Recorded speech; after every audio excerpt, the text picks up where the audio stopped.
Dear friends, today the Collections of English Stories channel continues to introduce you to Pride and Prejudice written by Jane Austen. Please continue to support Collections of English Stories channel by clicking the subscribe button. Invite you to listen. Thank you so much. Please like, share and subscribe.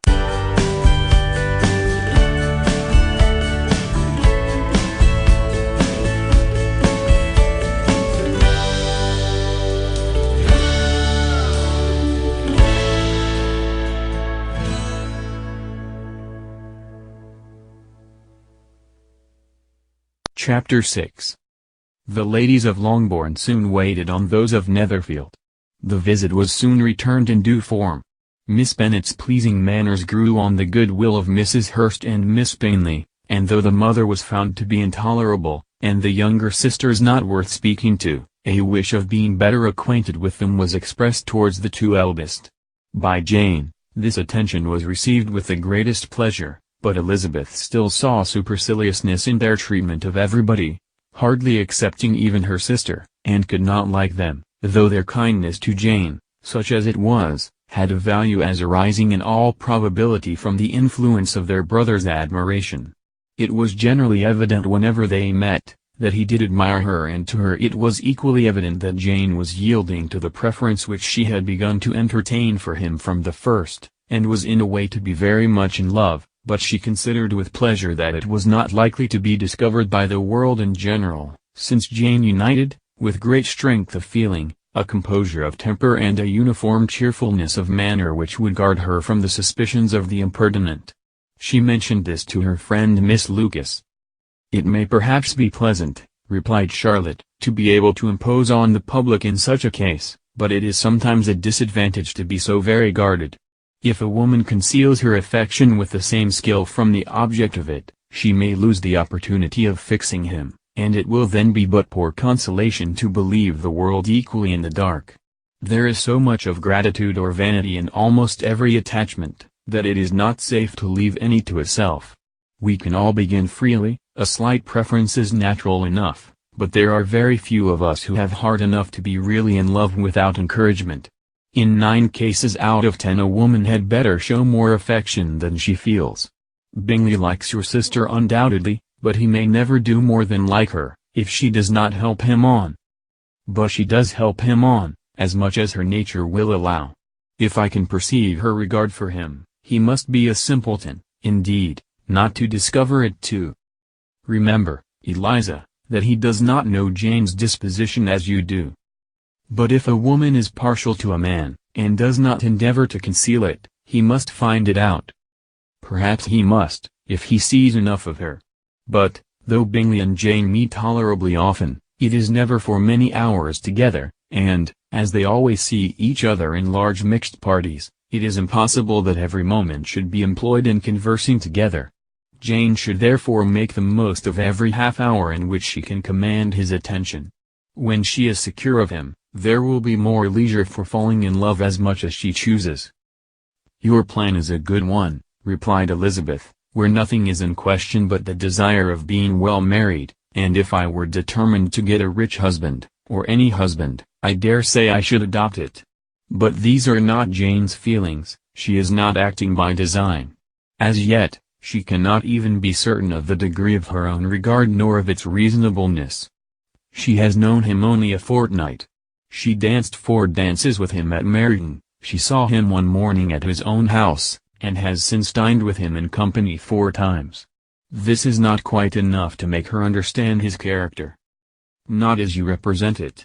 Had she merely dined with him, she might only have discovered whether he had a good appetite, but you must remember that 4 evenings have also been spent together, and 4 evenings may do a great deal. Yes. These 4 evenings have enabled them to ascertain that they both like Vingt-un better than commerce, but with respect to any other leading characteristic, I do not imagine that much has been unfolded." "Well," said Charlotte, "I wish Jane success with all my heart, and if she were married to him tomorrow, I should think she had as good a chance of happiness as if she were to be studying his character for a 12-month. Happiness in marriage is entirely a matter of chance. If the dispositions of the parties are ever so well known to each other or ever so similar beforehand, it does not advance their felicity in the least.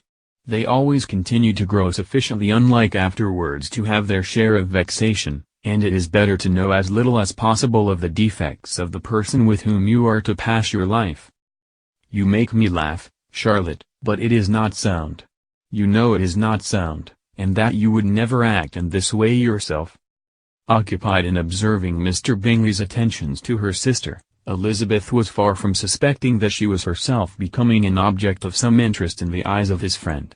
Mr. Darcy had at first scarcely allowed her to be pretty. He had looked at her without admiration at the ball, and when they next met, he looked at her only to criticize. But no sooner had he made it clear to himself and his friends that she hardly had a good feature in her face, than he began to find it was rendered uncommonly intelligent by the beautiful expression of her dark eyes.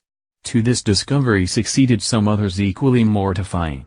Though he had detected with a critical eye more than one failure of perfect symmetry in her form, he was forced to acknowledge her figure to be light and pleasing, and in spite of his asserting that her manners were not those of the fashionable world, he was caught by their easy playfulness.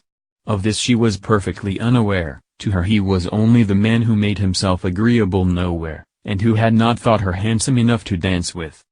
He began to wish to know more of her, and as a step towards conversing with her himself, attended to her conversation with others. His doing so drew her notice.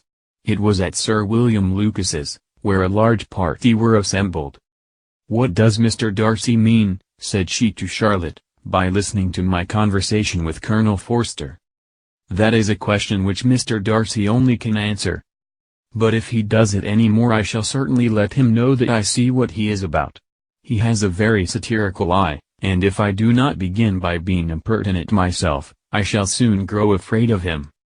On his approaching them soon afterwards, though without seeming to have any intention of speaking, Miss Lucas defied her friend to mention such a subject to him, which immediately provoking Elizabeth to do it, she turned to him and said, "Did you not think, Mr. Darcy, that I expressed myself uncommonly well just now, when I was teasing Colonel Forster to give us a ball at Meryton?" "With great energy, but it is always a subject which makes a lady energetic. You are severe on us." "It will be her turn soon to be teased," said Miss Lucas. "I am going to open the instrument, Eliza, and you know what follows." "You are a very strange creature by way of a friend! Always wanting me to play and sing before anybody and everybody. If my vanity had taken a musical turn, you would have been invaluable, but as it is, I would really rather not sit down before those who must be in the habit of hearing the very best performers." On Miss Lucas's persevering, however, she added, "Very well, if it must be so, it must."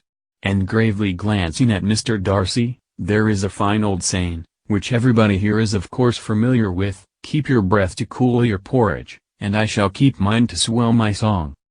Her performance was pleasing, though by no means capital. After a song or two, and before she could reply to the entreaties of several that she would sing again, she was eagerly succeeded at the instrument by her sister Mary, who having, in consequence of being the only plain one in the family, worked hard for knowledge and accomplishments, was always impatient for display.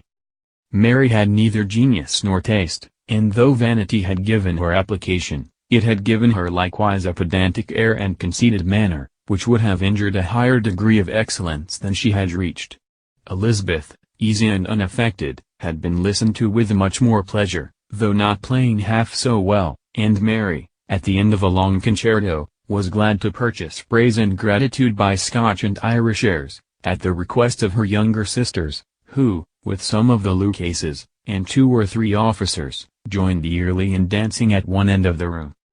Mr. Darcy stood near them in silent indignation at such a mode of passing the evening, to the exclusion of all conversation, and was too much engrossed by his thoughts to perceive that Sir William Lucas was his neighbour, till Sir William thus began.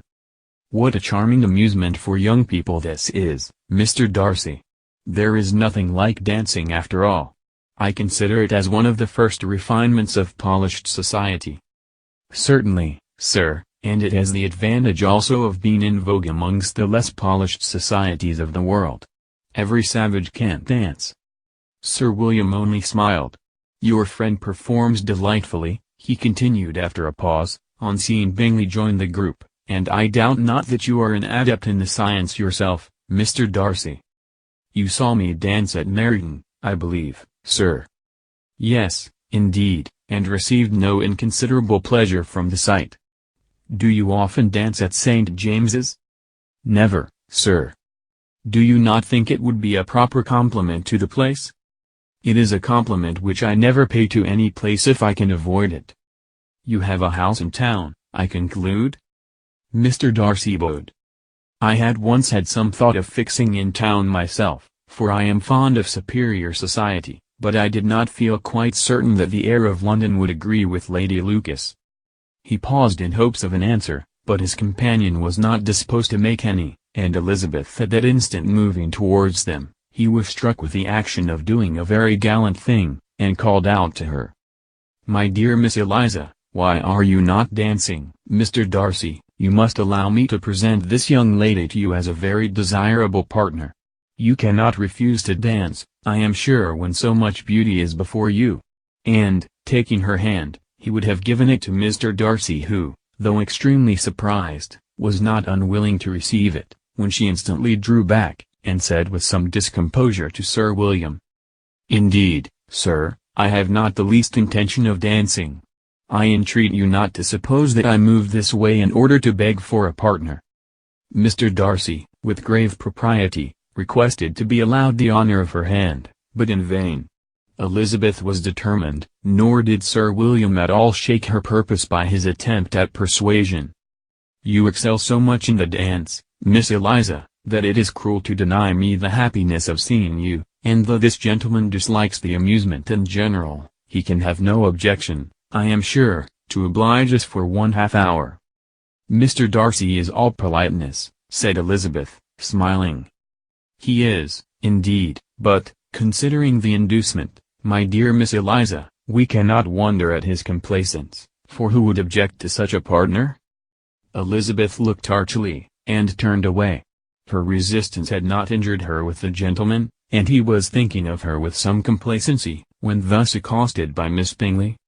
"I can guess the subject of your reverie." "I should imagine not. You are considering how insupportable it would be to pass many evenings in this manner, in such society, and indeed I am quite of your opinion. I was never more annoyed. The insipidity, and yet the noise, the nothingness, and yet the self-importance of all those people. What would I give to hear your strictures on them? Your conjecture is totally wrong, I assure you. My mind was more agreeably engaged. I have been meditating on the very great pleasure which a pair of fine eyes in the face of a pretty woman can bestow." Miss Bingley immediately fixed her eyes on his face, and desired he would tell her what lady had the credit of inspiring such reflections. Mr. Darcy replied with great intrepidity, "Miss Elizabeth Bennet." "Miss Elizabeth Bennet?" repeated Miss Bingley. "I am all astonishment. How long has she been such a favorite ? And pray, when am I to wish you joy?"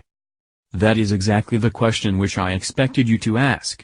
A lady's imagination is very rapid, it jumps from admiration to love, from love to matrimony, in a moment.